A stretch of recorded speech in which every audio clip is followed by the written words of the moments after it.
అసలు ఏమి ప్లానింగ్ ఇది? 5 నెలలుగా పెద్ద సినిమాలు లేవు. 'పెద్ది' సినిమా ఒక్కటి తప్ప మరో పెద్ద సినిమా రావటం లేదు. మాటలాడితే థియేటర్లకు ఆడియన్స్ రావటం లేదు అంటున్నారు. మరి తప్పెవరిది? పండక్కి 'మనశంకర వరప్రసాద్', 'నారి నారి నడుమ మురారి', 'అనగనగా ఒకరాజు' సినిమాలు మంచి హిట్ అయ్యాయి. గానీ అవి చివరి విజయాలు అవుతాయని కలలో కూడా అనుకోలేదు మేకర్స్. పండగ పూర్తయి 5 నెలలు దాటినా ఇంతవరకు బ్లాక్ బస్టర్ హిట్ రాలేదు. ఫిబ్రవరి మంత్లో రిలీజైన సినిమాలన్నీ సరిగ్గా ఆడలేదు. మార్చ్, ఏప్రిల్ ఐపీఎల్ ఎగ్జామ్స్ అంటూ వదిలేశారు. పరిస్థితి ఎంత దారుణంగా ఉందంటే సంక్రాంతికి రిలీజైన సినిమాలన్నీ దాదాపు 500 కోట్ల వరకు కలెక్షన్లు వసూలు చేశాయి. ఆ తర్వాత రిలీజైన సినిమాలన్నీ కనీసం 200 కోట్లు కూడా అందుకోలేకపోయాయి. భారీ అంచనాలతో విడుదలైన 'ఉస్తాద్ భగత్ సింగ్' మూవీ ప్రేక్షకుల పట్ల నిరాశను కలిగించింది.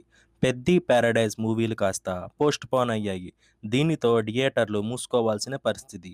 ఇంతకీ ఈ సినిమాలు రిలీజ్ ఎప్పుడవుతాయో ఇప్పుడు చూద్దాం.